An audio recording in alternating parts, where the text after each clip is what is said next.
Hey, good morning, everybody. Happy Sunday to everyone. Give me a thumbs up if you can hear me, guys.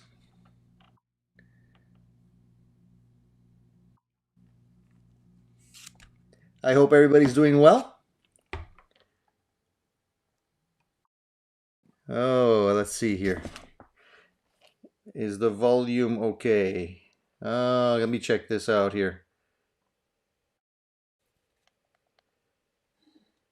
Hard to tell sometimes. Uh, can you guys hear me?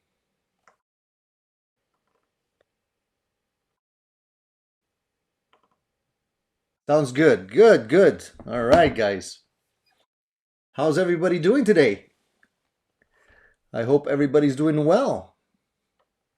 Sunday, guys, Sunday. Always looking forward to Sunday. It's my favorite day just because of this. Being able to have some time with my buddies that are addicted to gear. So I hope you guys have been playing your instruments this week. Maybe buying some new gear, checking out some new stuff. I'm holding something new here today. This is a guitar that I reviewed this week. Maybe you guys have seen the review, maybe not. If you haven't, maybe you want to go check it out. It's a Van Goya. Let me just remove this for you guys so you can see it here. Van Goya. It's a Strat. It's a very inexpensive guitar. Bought it off Amazon, $149 with a coupon code for 10 bucks. And I wanted to take a look at it for you guys, and I did a review. And you know what? 149 bucks can't be beat. You cannot buy the parts that you would need to build a part caster like this guitar for $149. It's impossible. I mean, just the body alone will cost you maybe at least 100 bucks. And then once you factor in everything else, um, what's really cool about this guitar that I like so much is that it has a Fender headstock on it.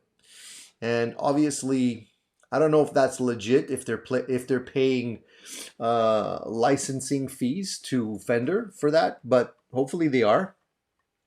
And that's pretty cool because, often when you're buying these guitars that are made overseas, they often have like weird headstock designs. And I'm not a big fan of those because a lot of times they don't look very good. Um, but in this particular case, look, it's actually a pretty good representation. Sometimes the headstock designs are like Fender-ish, but they're not exactly Fender, and that makes them just look a little bit more cheesy, in my opinion. You know. But anyway, I just wanted to show you that guitar. I'll be playing it today. Be talking about it a little bit more in some more detail, and I've been playing it ever since I got it, and I'm just trying to think of ways to make it better already and, and modify it. Eventually, I'll probably do some mods on it, but we'll talk about that in a couple of minutes. So, how are you guys doing? Say good morning to everybody that's here today.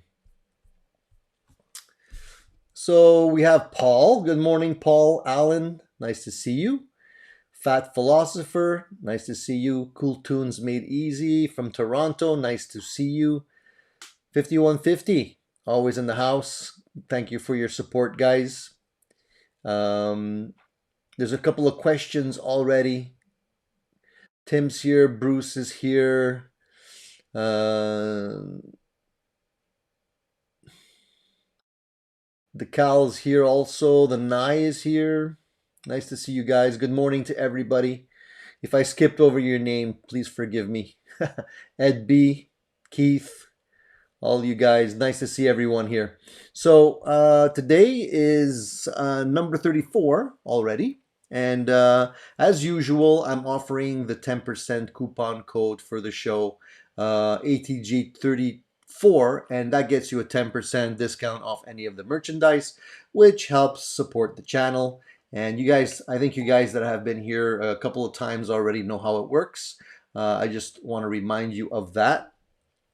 I want to thank you guys for watching my videos and of course, even more importantly, for joining me here on Sunday, because without you guys, it would be pretty lonely and boring. So it's always nice to see everybody here in the house getting up early and joining us here today. And there's always some new faces. We have Al in the house today, which I haven't seen that often, and he's in New Jersey. So welcome, Al. And let's start off with some questions. If you guys have any, shoot away. I'll answer those first, get some of those questions out of the way, and then we'll talk about some other gear and some new stuff. And we'll try and participate in some kind of therapy session here this morning. Oh, by the way, the guitar is plugged in. I'm using a wireless transmitter. And I figured I'd go old school today and see if I could just pump some sound through this Nook's Mighty Air into the actual microphone. It's probably not going to sound good, guys, but you know what? I haven't figured out a better way of doing this yet. Normally I'd use the USBs on my laptop, but I only have two, and I don't have a hub, so that means I have to. One of the USBs taken up by the camera, and the other one is taken up by the USB mic. So I have no free USBs. Otherwise, I would probably plug in a multi-effects unit so you can hear the sound directly through that. I don't even know if it would work, but maybe I can try that eventually and see how that works. So we're going to be going old school here. Let me just strum something here. Tell me if you can hear this. Let me see if I'm clipping. It's probably not going to sound very good, guys, but bear with me on that. I just don't want to clip my... Can you hear that? I put it like really low.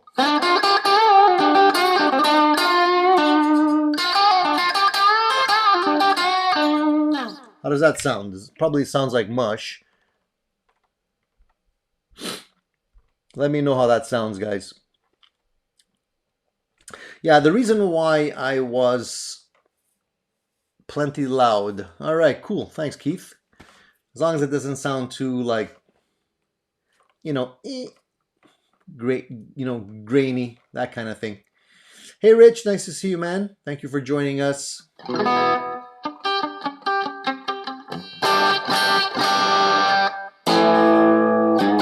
So, guys, let's start off with some questions here. So the question of the day this morning was, how many distortion or overdrive pedals do you own? And the reason I asked that question is kind of tongue-in-cheek, because we all know that probably most of the pedals that somebody owns, except if you really don't like distortion, is going to be overdrives. As simple as that. I'm thinking there's a little bit of delay in the video. I don't know if you can actually see delay in the video. Hold on one second. I just want to say that bothers me. How come I can't hold on, guys. Where's the volume on this thing? Anyways, if there's a little bit of a delay between the audio, let me know, because I see a little delay on my side here. All right, so as I was saying before going off on a tangent, is the fact that a lot of us will buy distortion overdrive pedals more than any other pedal, just because I think guitarists in general like distortion. Unless you're playing clean, and you really like that jangly sound, then you would definitely stay away from distortion pedals. But generally, I think that a lot of people do like distortion. And I wanted to know how many distortion overdrive pedals you guys have, if you're a distortion type of guy or a clean type of guy.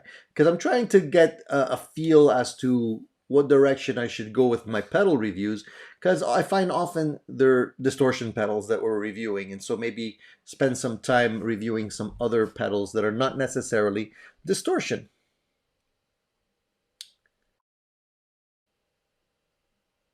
Lip sync is fine. Awesome. Awesome. Great. It always worries me because I'm running out of disk space on my hard drive. And whenever that happens, things go haywire. So if we happen to lose sync for whatever reason, then I apologize. I'm going to have to get a bigger hard drive when I do these kind of things. It's just that right now I'm working with what I have here and nothing else. So I'm just going back in the comments and I'm just going to see if there's any questions from the get-go that I missed. Sometimes I miss the super chats or I miss some of the comments.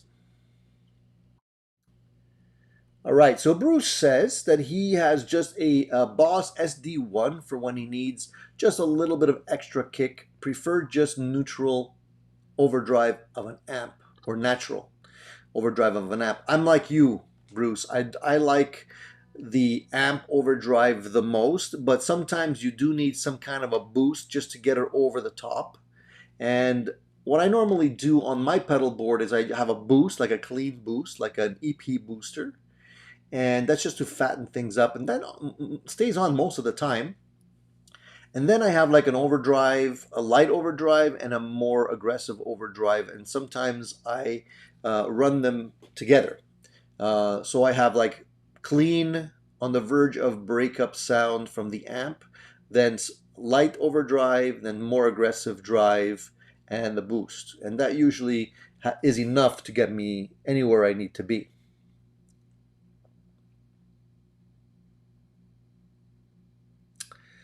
Hey, we have to congratulate Strat 5150. Guys, it's a new guitar day for him. All right, hold on. I need to get my sound effects. 1 second. Where are my sound effects here? Oh, here we go. Let's all give him an applause and a thumbs up. So he says he picked up an Eastman T484RD late last night. Had to drive 3 hours one way to get it. See, that's dedication. That's dedication. And I bet you were like excited the whole way there and the whole way back. So tell us, how do you like the guitar? Eastmans are great. I was just looking at some videos this morning actually, contemplating a really nice Eastman guitar. Eventually, I probably would like to get one myself. So give us the feedback. Give us the good, the bad, and the ugly on that guitar. We all want to know. Fat Philosopher says, yesterday was new used guitar day, my first LP guitar. So what did you get? What is it? What model? I mean, you guys are coming back to life after all this COVID situation. I'm happy to hear this. So I live vicariously through you guys. You know that, right? So if you pick up a new guitar or something like that, I want to know the dirty details. So give me all of the information so we can discuss.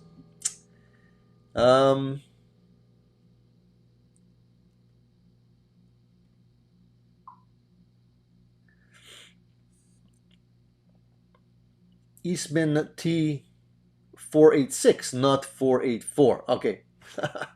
Thanks for clarifying that. I'm going to check it out and get some information on that guitar as well. Well, actually, not two of you got new guitars. Three of us got new guitars because this is a new guitar for me too. I just got this the other day as well. Hey, Kevin, nice to see you, buddy. How's Colorado these days? Always wanted to visit Colorado, never got the chance. My wife really wants to go to Colorado eventually just to visit. So once this COVID stuff is over, maybe.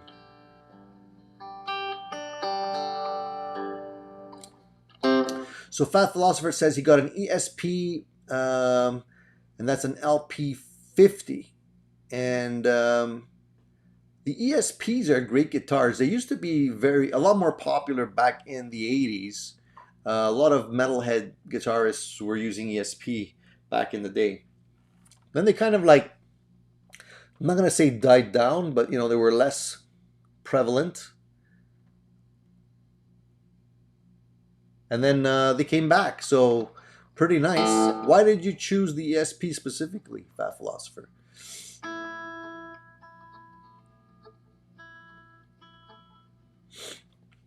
Strat 5150 says, yeah, but it's like having a bunch of cases What am I going to do with a bunch of $150 guitars?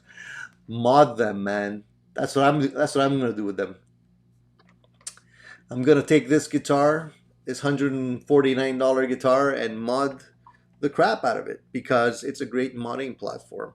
Um, Obviously, pickups gonna be gone, and we're gonna replace them with something else. The pickups ceramic in this guitar, so they're a little bit bitey. Not necessarily bad, just different. Not high end, but I think we're gonna put in some other pickups in there. I'm leaning towards maybe for this guitar, maybe going with those hot blades. You know, the ones that are supposed to be like a humbucker in a single coil space kind of thing. Um, Maybe give it, a little bit more bite. Um, Pick guard is nice, but because the hardware is black, I'm considering maybe swapping the plastic and putting a black pick guard, black pickup covers, black knobs, going all black on this one. What do you guys think? Um, as far as the headstock goes, they're always going with these big, ugly decals on these imports. Why don't they just go very subtle? It would be much better.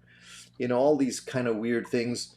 This one has like little design there, but eventually I'll probably just sand that off and just give it the neck on this guitar. I'm probably gonna give it the wax and oil treatment, just like Music Man does, because I like that kind of feel. Music Man has really nice, satiny, great feeling guitar necks, and the way they do it is they actually just wipe on some, I think it's Wadco gunstock oil. They just wipe it on, they let it stay there for like a minute or two, and then they wipe that off. And then they give it a little bit of treatment with an oil. And that's it. And it's great. It feels wonderful. So that's what I'm going to do with this one. I'm just going to sand it down with some steel wool first, get it super smooth, and then give it that treatment, and we're good to go. And no poly on this or anything like that. I'm going to keep it very, very simple. Sometimes simple is the best.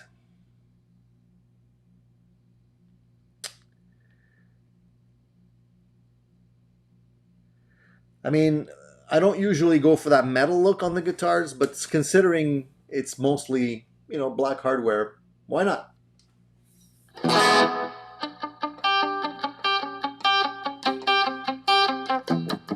Jack says he owns 3 ESP guitars and he loves them. They all play great. I haven't heard anything bad about ESP guitars, so I think it's going to be nice. It's going to be a keeper. And Strat 5150 says already on the hunt for an Eastman 5B56N GD1 one-piece mahogany body P90 gold top. That sounds sweet. How much do the Eastmans cost roughly? Are they pretty expensive? How do they hold up on the used market? I'm just curious because, eventually, if I spot one, I might grab it myself. So Fat Philosopher says he chose the ESP because he had no other choice in the pawn shop. It was solidly built, already set up, and I negotiated a good price. It will hold me over till my custom comes in December. So you were just there to like scratch that itch. It wasn't like you set out to go buy something specific. So that's dangerous, man. That's pretty dangerous. The trick is to leave the credit card at home. That way, you're not going to be tempted.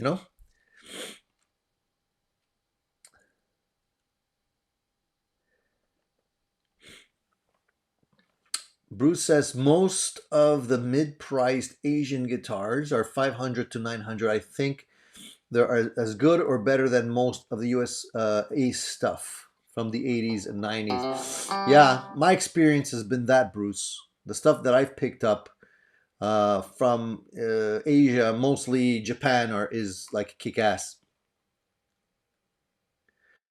I was thinking of getting a used Tokai for $300, but this ESP was cheaper and in better condition.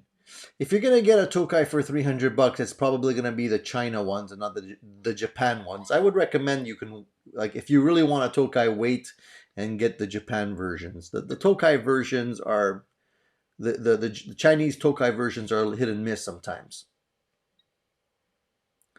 Quicksilver says Eastman equal too much. What's too much? How much is that? They're a bit expensive. New over $1,000. Okay, so they're not giving them away. But you know, if they're close to $1,000 brand new, that means you could probably get them anywhere between $600 and $800 on the used market, maybe. That's not too bad. I mean, considering you can get an Epiphone for $1,000 new too. Epiphones are like, they're not bad, but I wouldn't say they're outstanding, right? I have an ESP Clips. That went by a little too quick. I have an ESP Clips. 2 4 buttons made in Japan, red mint flame top. So I guess there's a lot of more ESP owners in the house than I expected.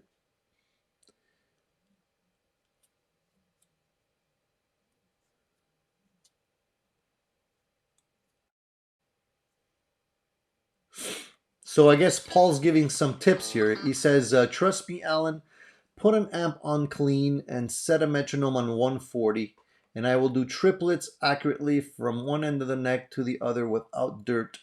A guitar's tone is too dynamically static. So I guess, Alan, we're talking about clean tones and dirty tones here, I guess.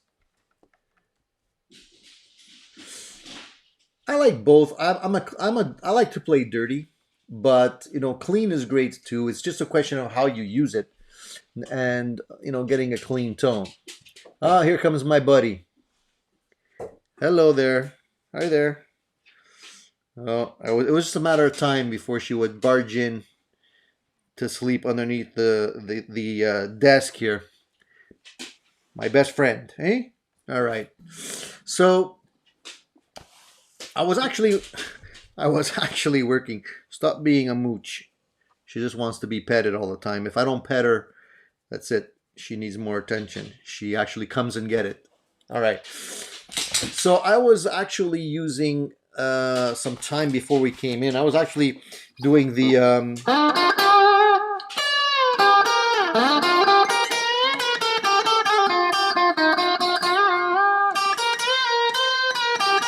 then there's this part. So that part, I'm actually trying to get that smooth. If you recognize it goes like.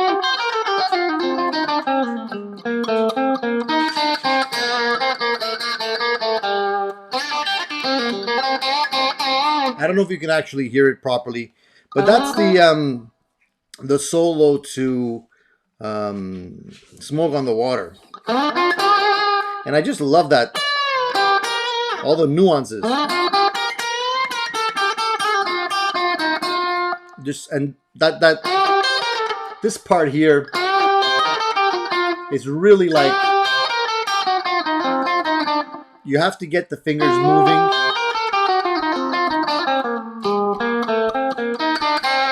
That part right there is the hardest part of the solo, and I've been trying to get it to flow. And it's just like tricky because you have to do it slow, and sometimes doing it slow is even harder, you know?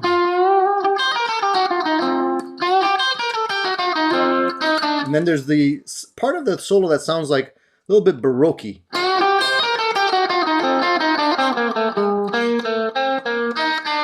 That part there.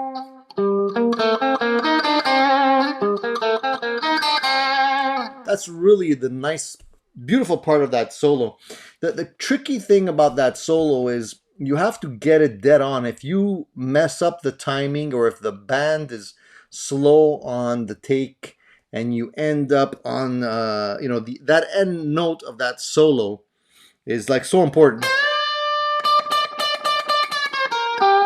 You got to end it dead on.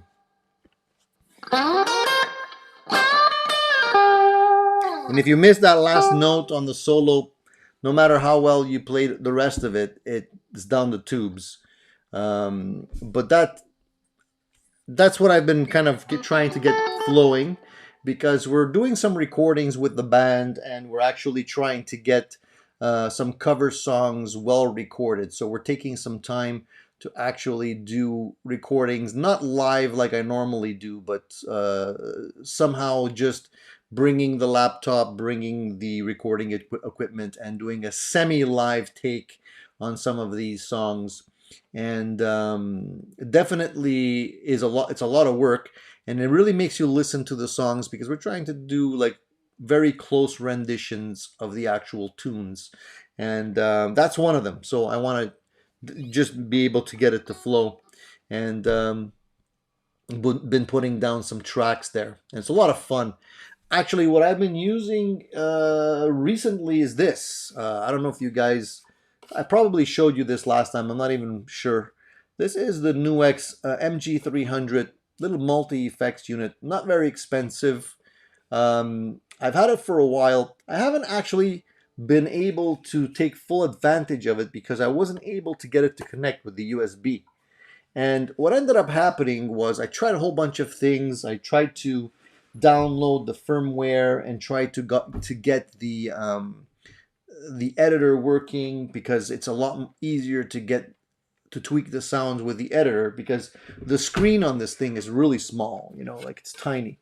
It's a nice little screen. It's color and everything, but it's very, very small. So I wanted to do the editing on the actual computer, and I wasn't able to get it working. And lo and behold, after trying a whole bunch of stuff, I had these used little micro USB cables. And I was using one that I had lying around. And then I realized that that micro USB cable I was using was probably not made for data. It was probably only made for charging. So I got another one, plugged it in, and it worked like a charm. So today was the first day that I actually got an opportunity to play around with the unit and get it to get to hear all the sounds and tweak all the settings. There's a lot of great sounds in this little box. It's actually quite amazing for what it does. I mean, it's not super expensive, but for recording at home, man, or even for practicing, it's a great little unit. Actually, very impressed. I'm gonna be doing a review on that one for you guys as well. Gonna go through all of the tones and just make you hear what it actually sounds like. And if you're interested in hearing that, then tune in for those. I tried one local against a Heritage, and I like the Eastman better. Now, the only thing, I know we're continuing the conversation on the Eastman guitars here, but to me, the Eastman, sometimes it's like just a question of the headstock. I'm just very picky about the headstock. And sometimes, it's just too ornate. So I prefer simple. Simple is always better, in my opinion. And sometimes I just go too crazy with the headstock. So if that's the case on most guitars, I won't even buy them. I'm just picky that way. Yeah, I never knew that the micro USB cables were all different either. But apparently there's some that will only work for charging, and others that will actually work to relay data. And that was the issue. And I learned that the hard way, but I'm passing on the little tip to you guys. Yeah, so the question about setting up a Floyd Rose that was asked early on. Floyd Rose guitars are great, but at the same time, they're a real pain. I've actually sold off all of the guitars that I had that had Floyd Rose tremolo systems on them, specifically for the reason of setup. It really made setup a nightmare, because you really have to balance those things out. And if you don't know how to do it, you can spend hours setting up a Floyd. One of the tricks I can give you is when you have the Floyd set up the way you want it, right? There's a certain gap below the Floyd and the front of your guitar. What I do is take a bunch of pennies or whatever you have lying around, get it to the same height so that you can slide it under the Floyd, put some tape around the stack of pennies, and use that as a spacer. Okay, so before you take off any of the strings on the Floyd, slide that underneath, make sure it's stable, and then when you remove the strings, the Floyd will naturally fall back on itself, and the spacing on the stack of coins will keep the Floyd where it normally is. Then go ahead and change the strings, tune up everything so that it's to pitch, and naturally at that point the space should the Floyd should normally take the pressure. The strings will take the pressure off of the spacers that you made with the coins, and that could easily be slid out, and the spacer will then give you the actual space that you need underneath your Floyd. Now, if the spacer, for whatever reason, is slightly different, the spacing underneath your Floyd is different because you change the gauge of strings, either up or down, then what you need to do is you need to go in behind in here, you got to open this up, and then play with the claw. Either back off the screws or put them further in so that your Floyd is straight with your body and is balanced. And it just takes a lot of practice to get this thing right. The other thing you're going to want to invest in is a tool for intonating Floyds, because to be able to pull the strings back on a Floyd is very difficult if you're trying to turn the little Allen key adjustment thingies in the back here. Very difficult to do. So what you would want to do instead is get this little tool. It's 10 or 14 bucks, and you slide it between your bridge and the back of your saddle, and you just turn it, and it allows you to slide the string, put it in the proper place, then tighten everything down. That is the best way that I can tell you how to do this. And eventually I just stopped using guitars with Floyds because I don't really need a Floyd, and for me, having the neck locked in position at the nut limits me quite a bit, because often I'll do alternate tunings on during a jam, and you can't do that with a Floyd. You can do a drop D thingy with a D tuna if you have one, if you go from the E to the D. But if you want to try and change your tuning all of a sudden to open G or something like that, forget it. So you have to bring another guitar, and it's more pain and hassle than it's worth, in my opinion. So hopefully that answers your question.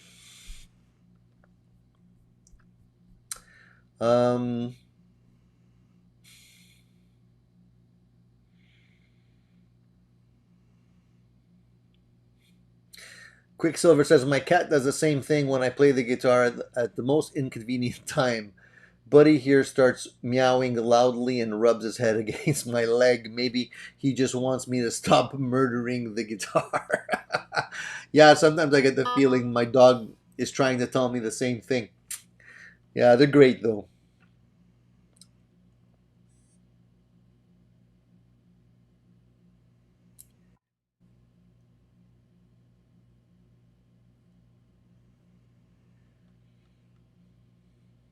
I'm just reading through the comments of the stuff that I missed while I was yapping right there. Um, hey, Michael, good morning, man. Nice to see you. San Antonio, Texas. Everything's big in Texas, right? What do you think of the Epi SG VE? 179 bucks. Think of getting one for a knockaround guitar and doing some mods, more than likely. The inexpensive guitars, as I mentioned at the start of the video, this is one of them, right? 149 bucks. They're great for modding, so if you're picking up that guitar specifically because you know you want to mod the guitar, go for it, man. I mean, honestly, like I said, you can't buy the parts, the neck and the body, for 179 bucks. It's, you know, it's going to cost you more than that. So grab the guitar, mod the hell out of it, and at the end, you're probably going to have a really great kick around guitar. If you're going to buy a guitar with the idea of reselling it after you're modding it, be careful, because often you're not going to be able to get your money back. You will be able to part out the guitar. If you really want to get rid of it, you're probably better off doing that, selling the neck and the body and the pickups and everything separately. You probably will end up getting your money back if you do it that way.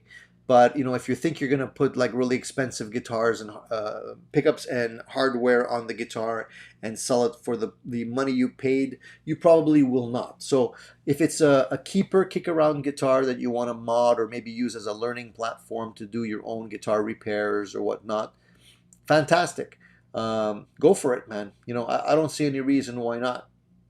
You know, there's going to be a little issues probably, but it'll give you an opportunity to learn how to fix them. That's, you know, that's my, I consider that my learning fee when I buy these kind of guitars.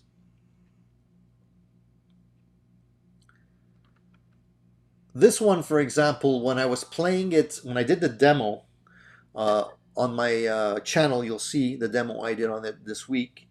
When I was playing the heavy part at the beginning and I was doing some of the chords and doing the palm muting, I heard like there was a little overtone to the guitar, and right away I knew it was the springs. And what it is a lot of times when you're doing that kind of thing with a lot of distortion, you can actually hear like a little pinging overtone. And what it is the springs in the back here just vibrating, and the pickups are picking up that tone.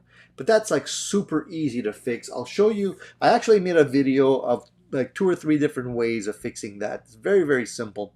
And again, once you fix it, it's gone. It's beautiful. Everything works well. And if there's no major issues with the neck of the guitar, you're in business, you know. This neck actually feels really great in terms of the way the profile was made. The frets are good. I think maybe just a little polish when I actually remove the strings. I'll definitely spend some time polishing the frets just to get rid of a little bit of scratchiness at the higher strings here that I guess they just weren't polished as well as they could be. But other than that, it's a cool guitar. Tuners, not too bad. I mean, at the end of the day, you can probably swap out the tuners for something else. But the guitar is so light. It's like one of the lightest guitars I've ever picked up. It's like a little bit more than 5 pounds, the entire thing, and I was blown away by the how light it is. And just for that reason, you know, I like playing the guitar just as a kick around guitar, because you feel like you can just throw it and do whatever you want with it without having to worry about it too much. If it stays in tune, that's a great sign. This one actually had a bone nut. A bone nut on a $149 guitar is pretty rare. I know that was one of the things that I was expecting to have to swap out. That's normally one of the things I do right away. Is if it's a plastic nut, it's usually improperly cut and whatnot. So I put in a bone nut there, cut it the way I want it, and we're in business. But I didn't have to do it. It's already bone, man. You know, that's pretty rare. Look, is a $150 guitar gonna sound like a $3,000 guitar? No.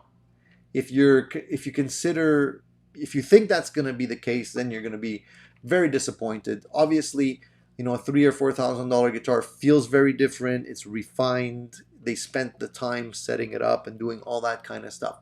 But once again, if you have the ability to do that yourself, with a little time and patience, you can definitely set it up the way you want it to be and have a great playing guitar. You know, don't hesitate. Rico says, have you used any products from FU Tone? I actually reached out to the people from FU Tone to see if they'd want to do something with me in terms of just getting some products for reviews out here. They haven't responded yet. I know they have nice bridge blocks. They have, titanium saddles for your bridge. They have a whole bunch of titanium parts, brass parts as well. They have specialized springs and locking systems and all that kind of stuff. I haven't had the opportunity to try any of their stuff. I've considered it a couple of times when I was looking at doing some mods on some guitars, but I never actually did it. Eventually, maybe I will. Maybe I will. Um, Terrible name, FU. That's maybe a bad name for what it means, but it definitely sticks in your head. So for that reason, it's a pretty good name. Michael says, I fixed the spring noise on my Jackson by putting some foam around the springs in the back. Done deal. Yeah, that's normally how a lot of people will tackle the situation. I'll post a video maybe today or tomorrow where I'm going to show you some other ways that you can take care of the problem very, very easily. No big deal. Couple of minutes and you're done.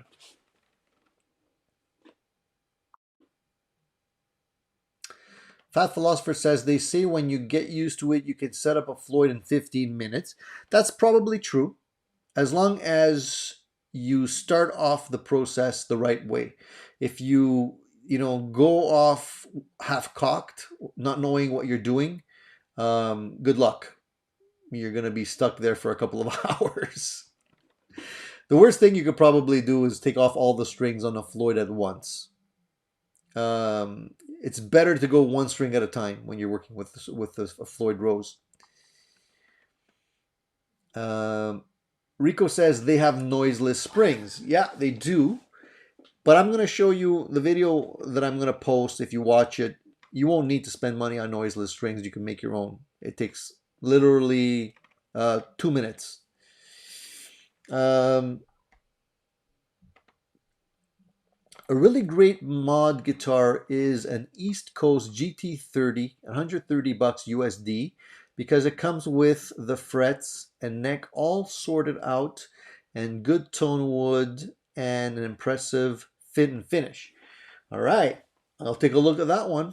East Coast, where do you get those guitars? Are they available on Amazon or do you have to get them through eBay? Do they have a distributor? $130 doesn't seem too bad. And how are the headstocks? That's my main question. What do the headstocks look like?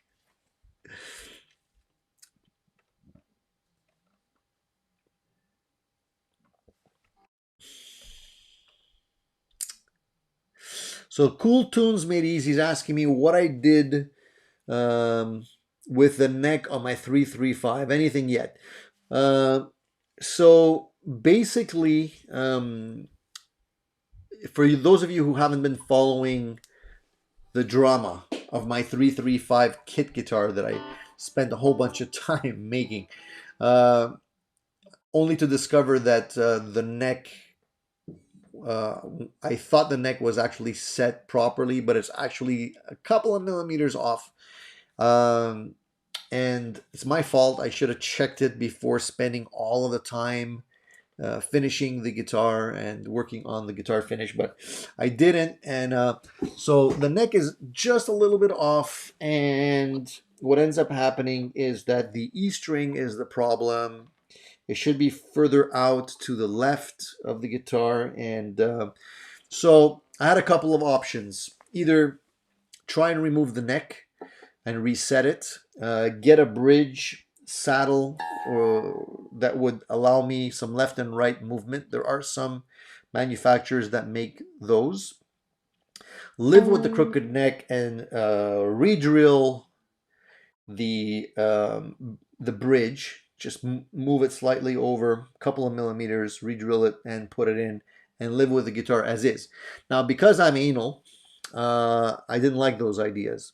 So what I did was I'm gonna probably end up getting another kit, and I'll sell that kit to someone who wants to spend the time doing the extra work. I can probably do it with steam and a lot of patience, but I really don't have the time to put that much extra time into that guitar and risk damaging the finish and all that kind of stuff. So if somebody has the equipment to do that, then they can buy it off of me. It's already finished. They can just carefully remove the neck, reset it, and they're going to have a nicely finished guitar that I spent probably about, no joke, probably 20 hours on the finish. So it's a good deal for them. So I'm going to cut my losses on that one. I will eventually buy another kit, probably the same type of kit. But I will make sure that I check and double check the alignment of the neck before gluing it in, because once it's glued with wood glue, man, it's very, very hard to remove.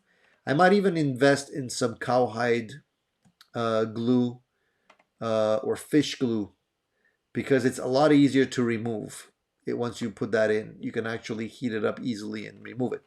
But wood glue, once it's in there, it's very, very hard to remove. So,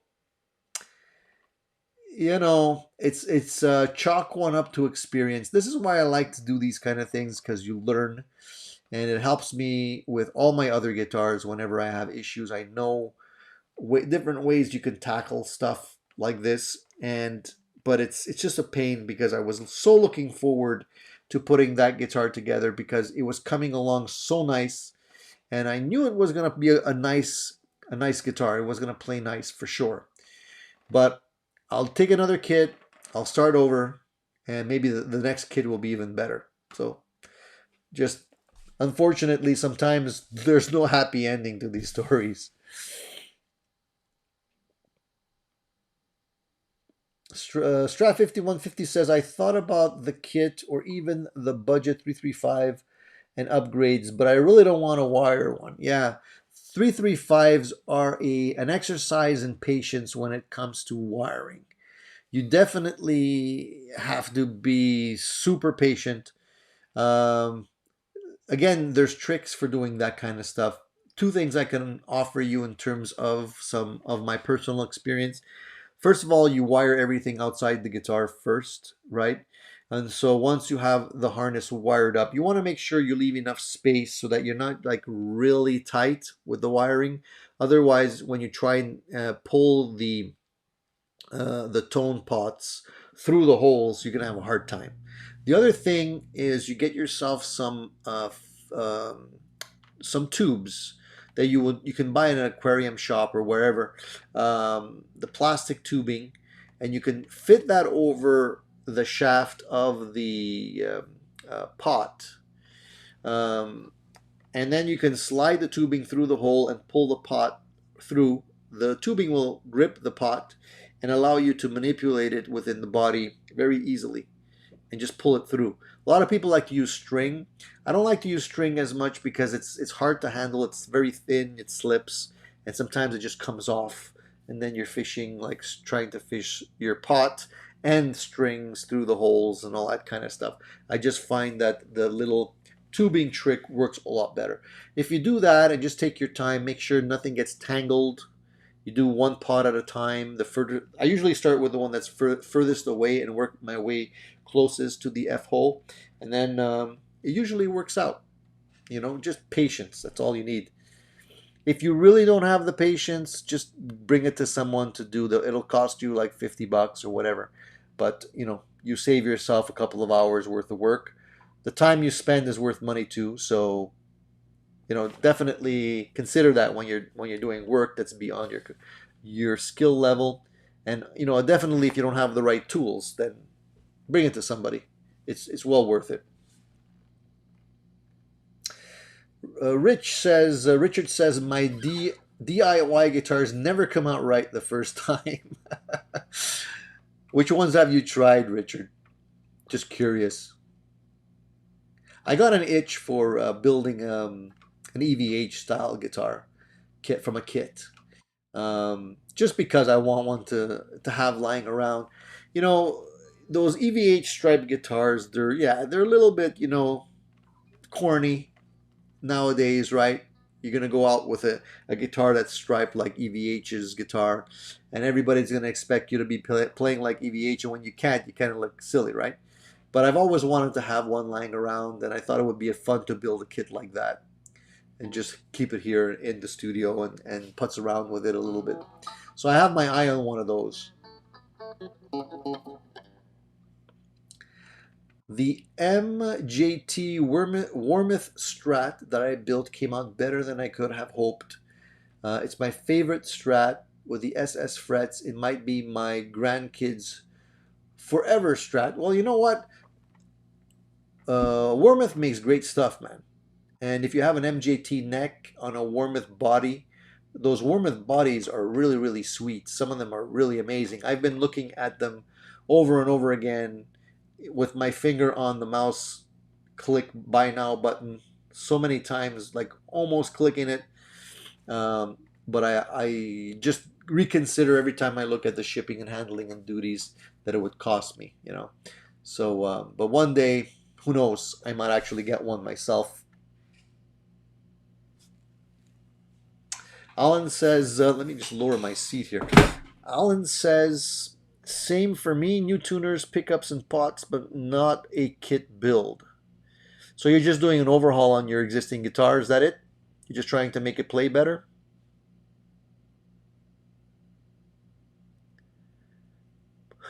Paul says, mistake. Try running a tube screamer into a high gain fuzz, then into a high gain overdrive, and then into a plexi, and see if any mistakes you make are hidden or exaggerated to the extreme.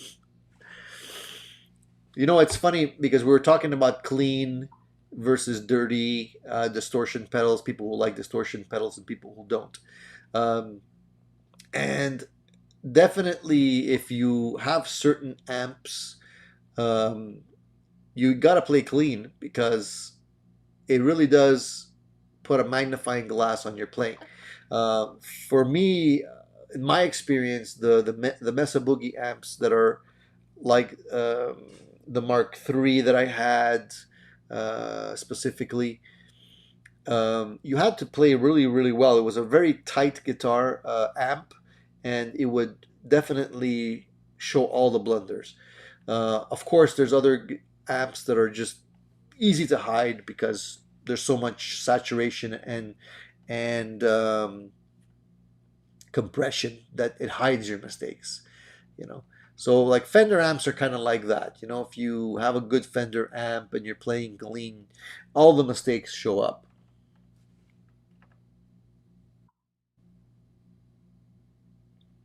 Um, Strat 5150 says, I feel the same way about the SRV Strat copies. That's true too. Exactly. That's another one. A lot of these sort of like, you know, guitars that are made for, you know, they're basically player series. Like if you have a Jeff Beck, well, the Jeff Beck Strat, not so much, but, you know, Eric Clapton, Jeff Beck, you know, that type of thing, Jimmy Page. You know, some of them you can get away with, others you can't, right? I mean, if you're the SRV Strat is kind of in one of those where if you're walking around with that Strat, you better have a few SRV chops up your sleeves.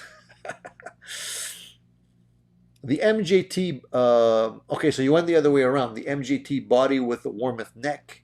Okay, cool. The MJT stuff is great. I almost got a couple of parts from them. I like the bodies. The road worn ones that they have are great too. Some of them are overdone. I don't like the heavy relic stuff because it looks like it was pulled out of the rubble in a house fire sometimes. But if it's casually done, very lightly done, some of them are really nice. And the Wormouth necks have a good reputation. So I don't think you could go wrong with that. Alan says, as I only play clean and don't have any overdrive pedals, I can't try finding out how much worse I would sound.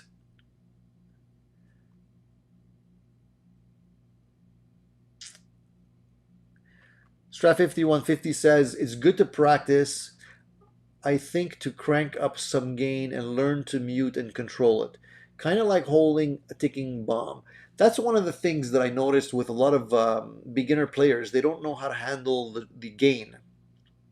And, you know, being able to you play and then, you know, quickly turn off the volume so you're not going to start to squeal or have a lot of buzzing.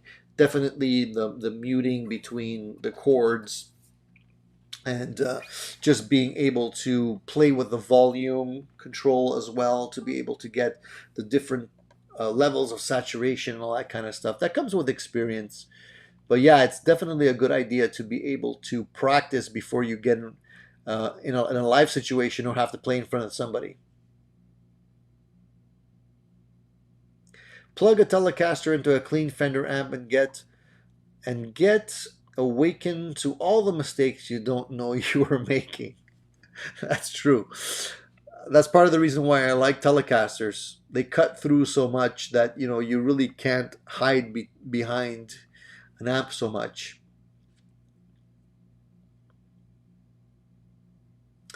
You can get Unrelic from MJT for the same price, or they have one they call the Case Queen that looks old but not damaged. Yeah, those are kind of the finishes that I like, because I like to put wear on my guitars. I don't want somebody else to necessarily do that for me.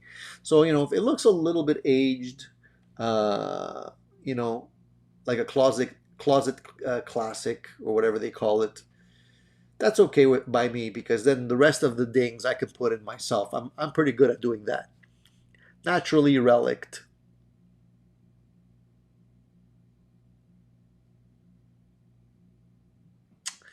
Fat Philosopher says, want to get inspired to play? Watch Yngwie Malmsteen play with the Japanese Philharmonic Orchestra. It was awesome. He put that Fender Strat through a workout. I think I saw that video that you're referring to.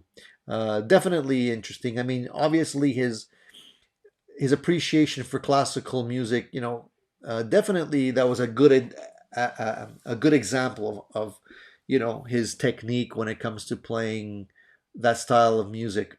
Uh, it's great to see different renditions of artists playing with other types of musicians.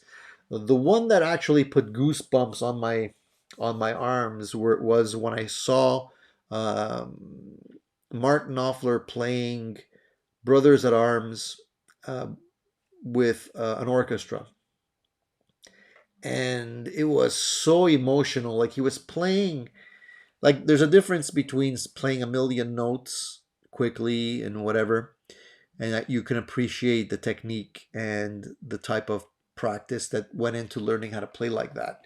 But for me, if you can play one note and make me cry, um, that is even better, because you have an emotional connection.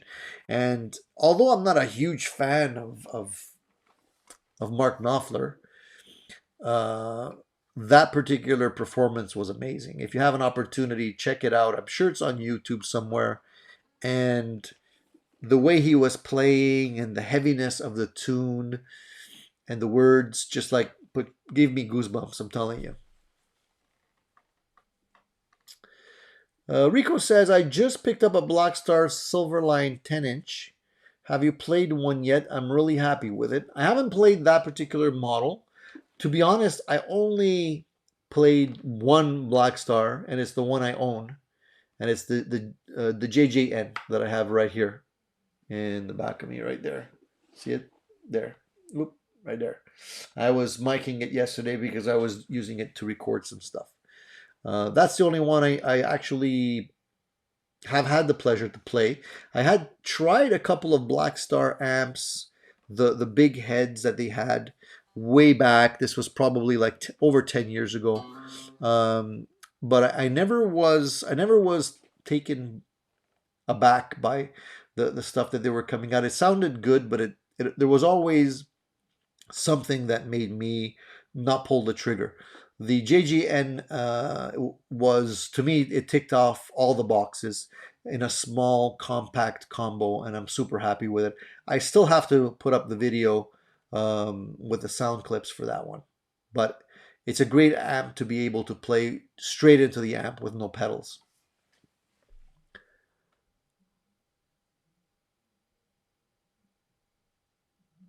Yeah, exactly. So Strat 5150 made a really good point, and I totally agree with that. And he says that Tim Pierce's tip for big tone, turn the amp way up, control it, and pick soft for cleans. And absolutely, because then you have the ability to get the dynamics for the cleans out of your guitar sound, and you just ride the volume to be able to get the dirt that you want out of it. And if you're able to control it, and that comes from the fingers and the experience playing that way, you have the ability to basically do whatever you want with it. But a lot of people are like afraid of doing that because they think it's going to run away with them.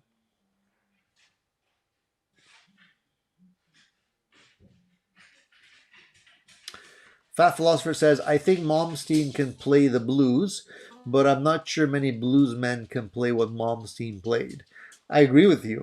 I don't think Malmsteen definitely developed his style to be able to do what he does over many, many years. And my buddy's back here. And it's not everybody that can do that kind of thing. You know, like if you look at people like Steve Vai, you know, he's got a specific style of playing as well. Can he play like Stevie Ray Vaughan? Like maybe to a certain degree, but I don't think the nuances would be there. Uh, you know, same thing. Like, you know, can he do the two-handed tapping like Eddie Van Halen? I mean, probably, but it probably wouldn't sound as good because these are techniques that these artists have developed themselves. You know, the question is, do you want to listen to, you know, like when it comes to guys that are shredding all the time, I find that, in my opinion, I find that very boring.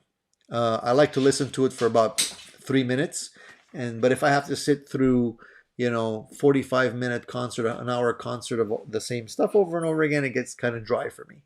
But that doesn't say that I don't appreciate the talent. That definitely not. That's not what I'm saying at all. Noise gate pedals are a Strat's best friend. Yeah, I think you definitely want to control the hum if that's what you're getting to. Definitely, I think you're going to be in a good place with a noise gate.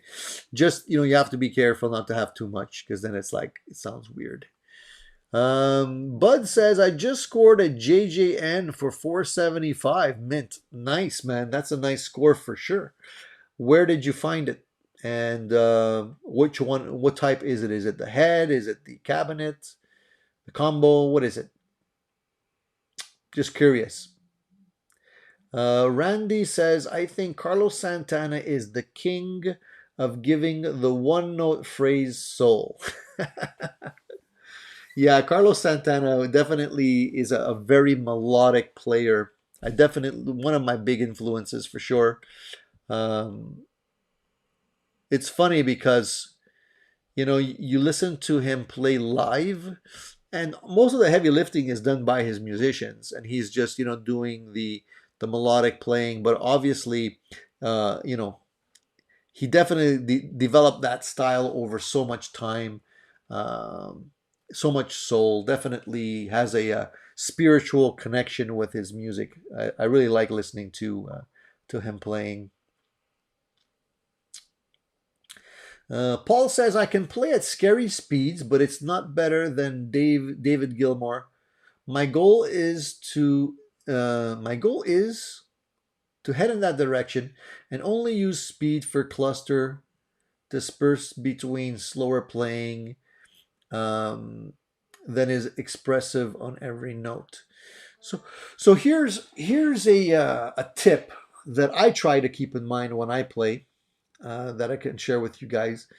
Um, when you're playing your phrases, right? Whether you're playing fast or slow or whatever, take the time to put in some spaces, some like gaps of non-playing. And the way you could remember to do that is to concentrate on your breathing. So, for example, let's say you're playing something and you're breathing in. So let's say you're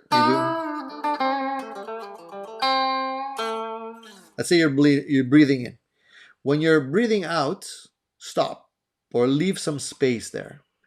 And then when you're breathing in again, continue.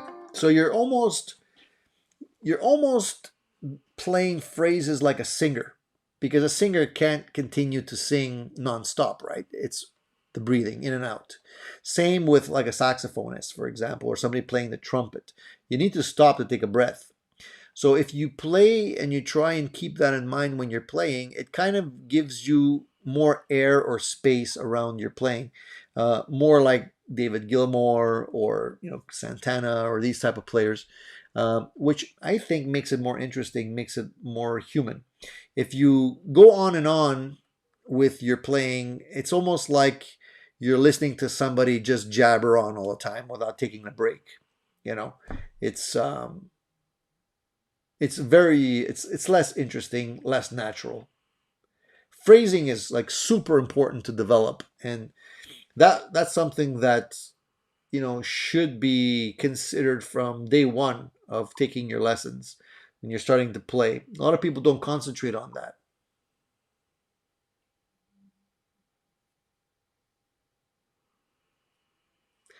Michael says, I'm from the old school and I would much rather listen to a lead playing such as Carlos Santana or David Gilmour, much more melodic. I agree. I'm kind of like you. I mean, I appreciate Vi and Steve Vai. I appreciate Joe Satriani. I appreciate all of these like virtuosos that are out there, and I like listening to their stuff. But after a while, it kind of becomes repetitive. Fat Philosopher says it's mostly Page and the Edge for me. Yeah, well, Jimmy Page has a lot to offer for sure in terms of a lot of his playing. You can hear the soul in his playing, and you gotta when you're listening to Jimmy Page play. I mean, he plays with a lot of vigor, and even playing those riffs, learning how to play those riffs, you have to have quite a bit of strength and control. Even though he's a little bit more of a sloppy player, but that's his thing. I don't need to play any faster than Jimmy Page. I would be happy. Me too. He's fast enough for me. Luther Perkins style is a welcome change of pace once in a while. Yeah, for sure. And sometimes I listen to a lot of these country players, these chicken pickers, and it's amazing how they can play really fast and clean and use the hybrid picking techniques. And it's just, I couldn't even imagine to start playing that way. But it's great, if you can integrate that style of playing with blues or rock or that kind of thing, then it really you have a hybrid playing technique instead of just doing the old Eric Clapton style playing, which makes it a lot more interesting. That's I think what a lot of people have developed, even like Joe Bonamassa, like he does a lot of hybrid picking stuff. Um, but if you listen to his runs, he's got a definite style to his runs, especially the really, really fast stuff. And after a while, you can see that it's kind of like repetitive there too.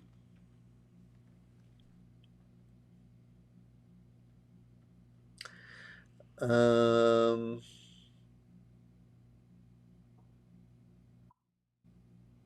Speed and emotion, mutually exclusive. Did anyone catch Nuno and Friends on TV? No, I didn't. When was he on?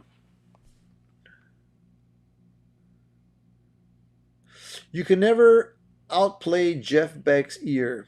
There's a reason Jimmy Page looks up to him and his favorite guitar player. Jeff Beck is really like, he has my respect because he has a very unique style of playing. It's all about tone and phrasing, and he doesn't necessarily overplay just to overplay. It's always tastefully done. And his technique with the whammy bar is amazing, right? He uses the whammy bar most of the time to give inflection to his notes, to give a little bit of that voice feel to his playing, plays with his fingers. So, definitely he's a great artist to try and emulate some of his techniques. great guitarist, and underappreciated in my opinion by some of the younger people that don't really understand how great his music actually is. Watch some of his live stuff, his concerts that are out there. It's amazing stuff, man. Never gets boring, you know. And it's almost like listening to a singer. Like I was saying earlier, his phrasing is very impressive. He just manages to have like a conversation, with you while he's playing, and that's why I think it doesn't get boring. It's really just because of that. Just making it different, just different enough to keep you interested. Um, the edge is underestimated. If you are a shredder, try copying it. Good luck. It takes hours of work. The Edge, I'm a big U2 fan. I was a big U2 fan in high school, and I played a lot of stuff trying to emulate the sound of the Edge. The thing with the Edge is he actually plays his effects just as much as he plays his guitar. I wouldn't say, the Edge is a virtuoso in terms of guitar playing. Like if you would ask him to play something in the style of, whatever, Stevie Ray Vaughan, Gilmore, whatever it is, he probably wouldn't be able to do it. But that doesn't mean he's not a master of what he does, because he's learned how to leverage his effects and build that into his style. So, he actually plays the effects to build his tone and to build up his guitar ideas. And he's a master of doing that. And I really do appreciate him for that. But a lot of people underestimate him as a guitarist because let's face it, he doesn't have crazy leads or chops, but he definitely has mastered playing his racks and racks of gear. If you ever watch It Might Get Loud, where you have Jimmy Page, Jack White, and The Edge sitting down and talking about music and all influences and all kinds of stuff, it's very interesting. And you'll see that at one point the Edge is telling you exactly that he's like, the sound is the idea for the song, or the riff comes from playing not only his guitar but also his effects.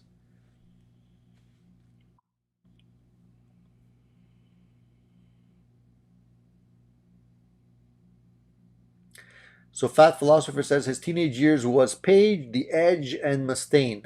For me, it was Page, The Edge, and Stevie Ray Vaughan, and Eddie Van Halen, mostly. Blackmore was in there too, maybe not as much.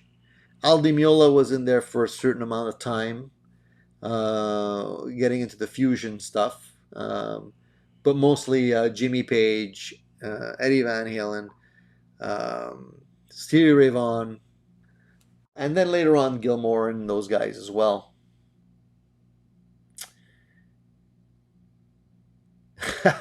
Jack White was way out of his league. I don't think he was there because he was an amazing guitar player. I think he was there just to show that you can build up your sound in many different ways. It was mostly about tone, I think.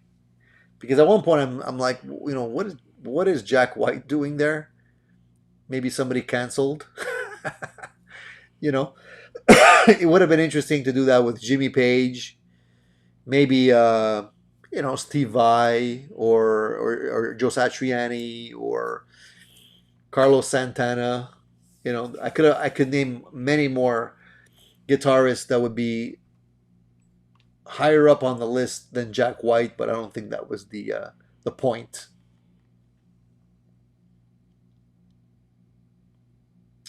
Bruce says, I wish Ampere would let you add two delays so I could create a better edge effect.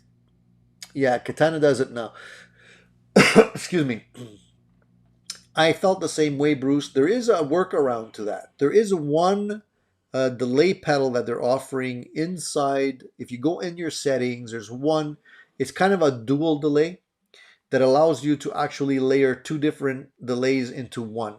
I forget what they call it, but if you go into the menu, you'll find it. And I use that one for the edge effects because you can do different timing You can almost have two different delays working at the same time. Master that one and it'll get you a lot further. I've wanted one of Brad's signature Telecasters, but can't quite afford one yet. You know, that's a sad thing, is that whenever they come out with a signature series guitar, it's always so expensive. At the end of the day, it's a money grab, if you ask me. But, you know, they know they can get away with it.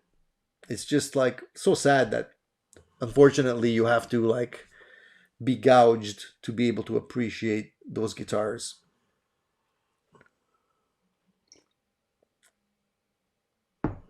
I got to see Richie Blackmore with Deep Purple and Rainbow. He's an amazing player. I never got to see Deep Purple, unfortunately. I did watch some of their concerts and stuff, and I appreciate how they play as an ensemble.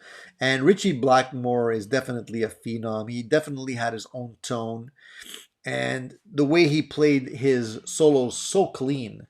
You know, like there was no dirt in terms of his playing, and that definitely, you know, made it a lot more interesting for me to try and emulate the cleanness of his playing, and I still can't do it today. Unfortunately, I'm a rather sloppy player, and I'm trying to get, you know, a little bit better at playing clean, and that's why I was messing around with the solo from Smoke on the Water. But he's got some amazing stuff. Definitely has that Baroque influence in his playing as well. There's if you can hear it in the different tonalities that he uses in his solos and whatnot.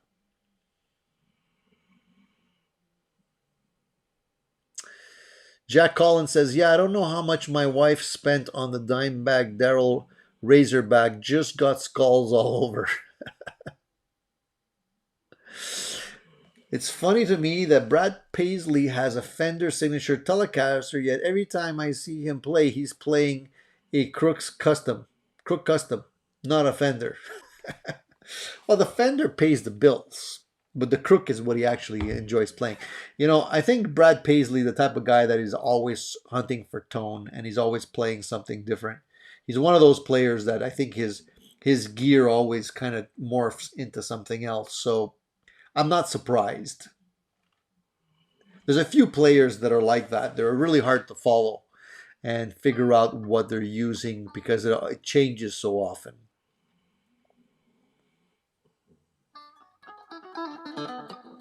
Fat Philosopher says, I need Anita Strauss signature Ibanez. I don't know if he's joking or what, if he just likes Nita or if he really wants the Ibanez.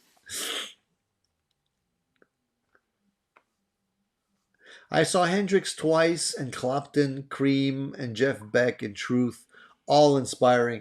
Yeah, I would have loved to see Jeff Beck in Truth. That band, you know, amazing stuff came out of that band in a very short amount of time. Fat Philosopher says the Ibanez S series are nice guitars.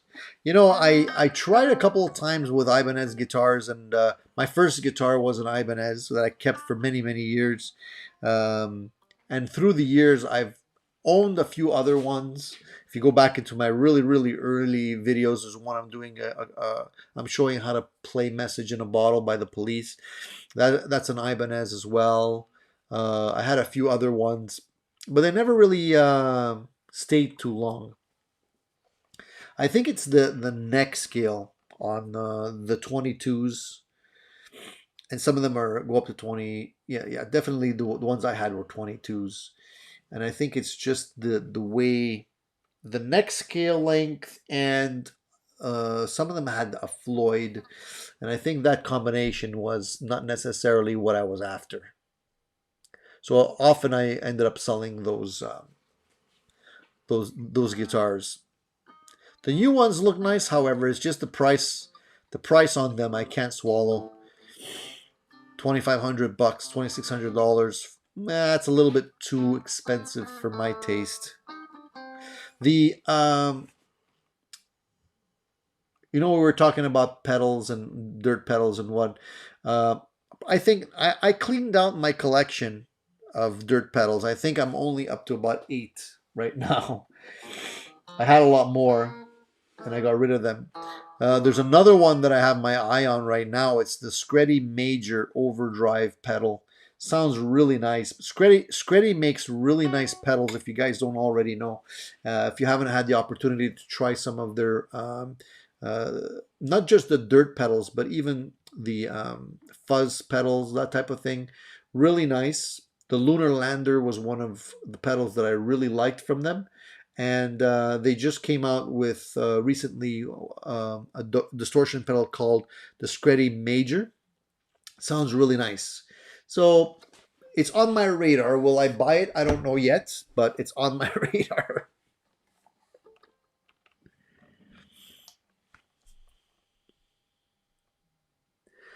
I really want what I really wanted is an S series, but not lefties. I guess, but no lefties are being made now. There are a few used SA lefties, but not the same as a true S.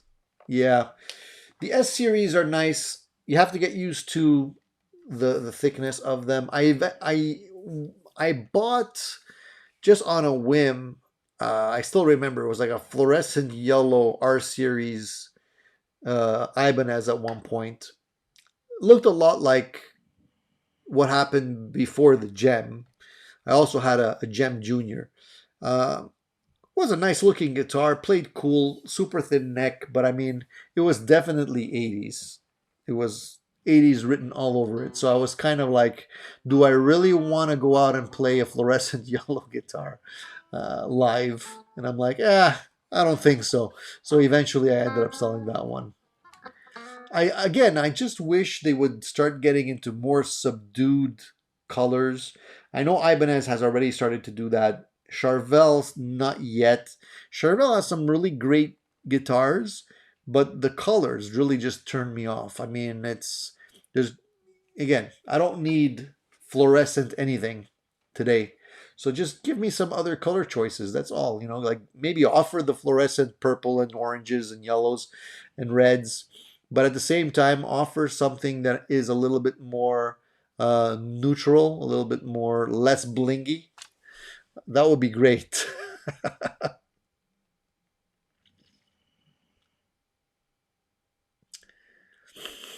Hey, the Gospel of Mark. Nice to see you, man. Yeah, you're a little bit late today, but it's better late than never.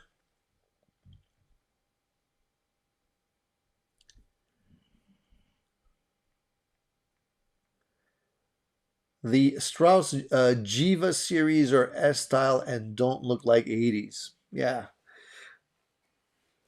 Thing is, right now, I mean, with the guitars I have in my collection, I'm kind of good.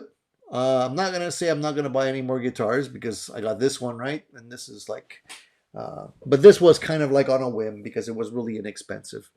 What I'm really after, and something I don't have yet, is a 12 string acoustic guitar.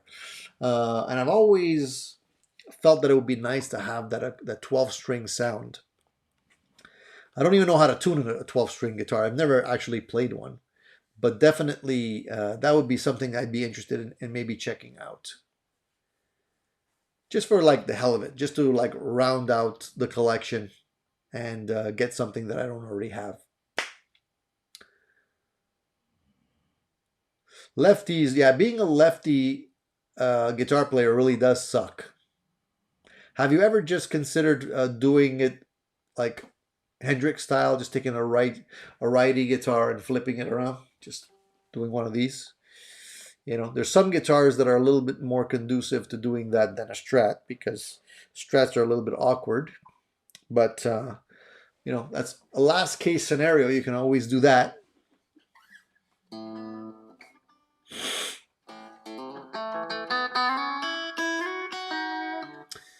I don't know if there's any specialized shops that sell only lefty guitars. They have these shops that you can buy like they're just everything in a shop for left-handed people, from scissors to different things, um, and they specialize in lefty stuff. I'm surprised nobody actually thought of that for guitars. I guess the clientele wouldn't be enough to keep it going, but maybe online that'd be a cool thing.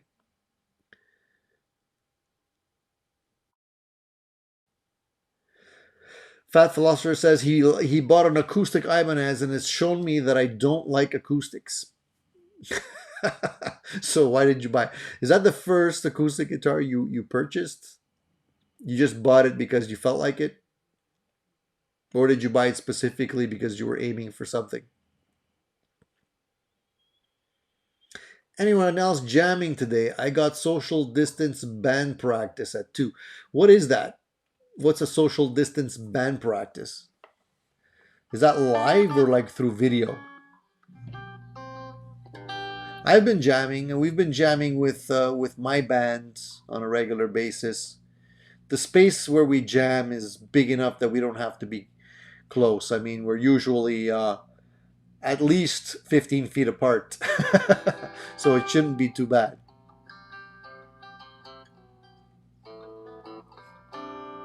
I actually prefer acoustics now that I own a Martin. Martin guitars are great. I love mine. Definitely having the right acoustic guitar makes a huge difference in how you enjoy playing acoustic guitars. So maybe, if you played it and you don't like it, I mean, if you're a metal player and you're playing acoustic, I could understand why you wouldn't like it. But I mean, acoustic guitars, if you have the right one, is a pleasure to play. If you actually want to play a song, not necessarily just go through riffs, is what I mean.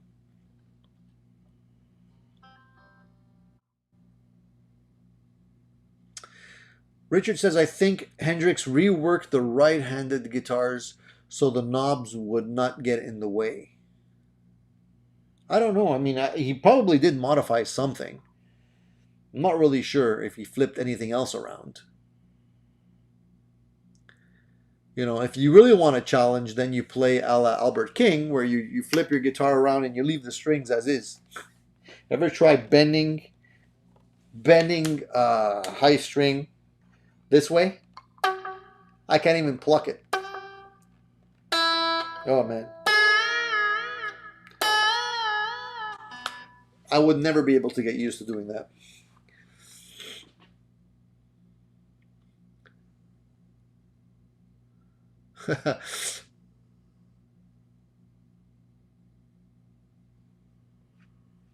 My drummer's been hiding, so I bought a Beat Buddy. If my drummer that I play with ever gets out of hand or gets too cocky, I put this back on my pedal board, and he shuts up because he knows I can do it with this. Just kidding. Love you, Marco. Ned Flanders opened the Leftorium. He needs to sell some music stuff. We just mask up and stay away from each other. Yeah. Well, you're doing one better than we are. We don't mask up. Honestly, my glasses get all fogged up and stuff. But I don't know. I think you're in the States, Mark, where it's still pretty active right now. I think we're kind of under control, so it's not as serious. But yeah, we definitely want to still take precautions.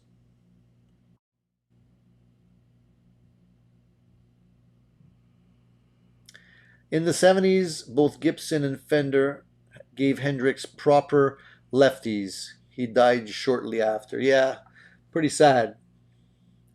I guess he was one of the reasons why they started to make left-handed guitars a little bit more prevalent in those days.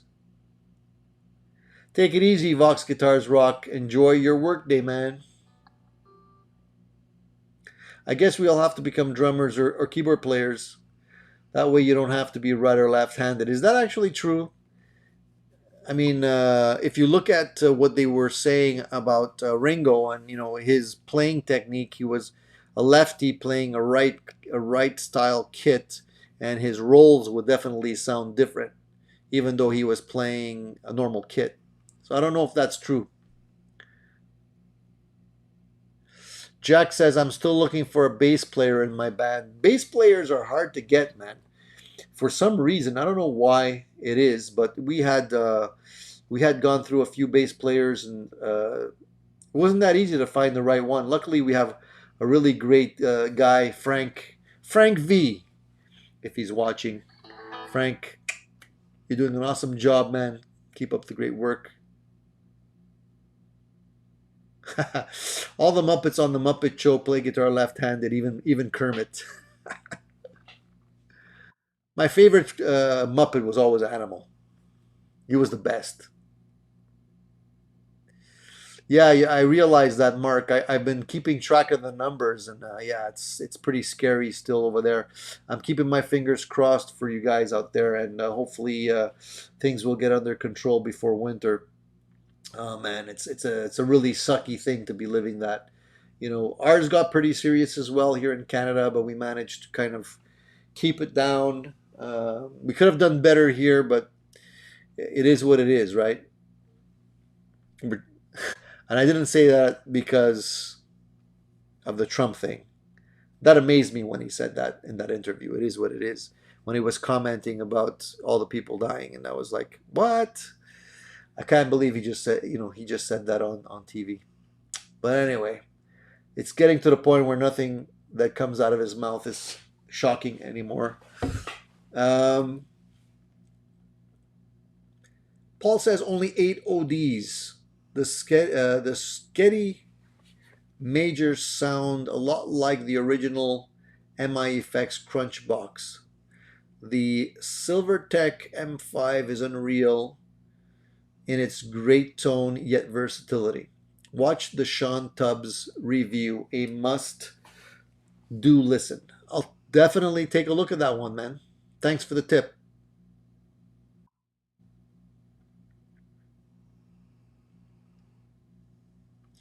Drummers are the hardest to get since your young players are discouraged to choose drums. Yeah, I think, well, drummers and keyboard players, because keyboard players are all busy playing in restaurants. For some reason. I don't know. I can't get a keyboard player. I've been really wanting to get a keyboard player to join the band and just fill out the sound. And really hard, man. Really hard. Guitarists, you can throw a rock and hit three of them. There's guitarists everywhere. So we're not that much I mean, we're not that indispensable.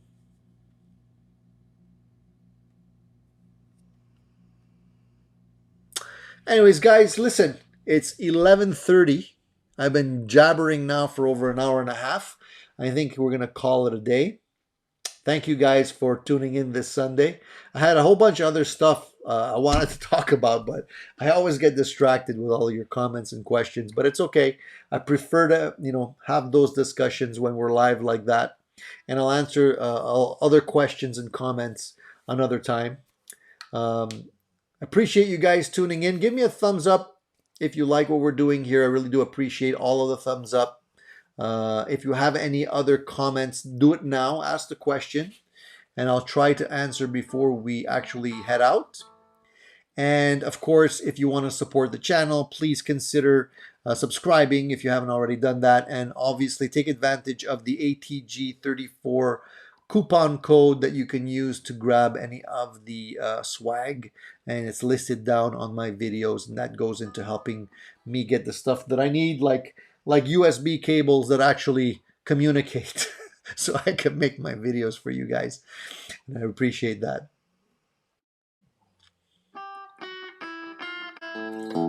Don't forget to tune in again next week, okay, guys? Because Sundays 10 o'clock, always reserve that time slot for me if you can, because I'll be here again. All right. In the meantime, guys, take it easy. Have a great Sunday. Keep rocking. Stay safe, and keep buying some gear. Send me some comments on the gear that you've purchased recently if you guys want to share your thoughts on the guitars and stuff, because I'm always interested in hearing how you guys like the guitars. All right, that's it for this Sunday. Tune in next Sunday, guys. Have a great week, and we'll see you soon. Take it easy, guys.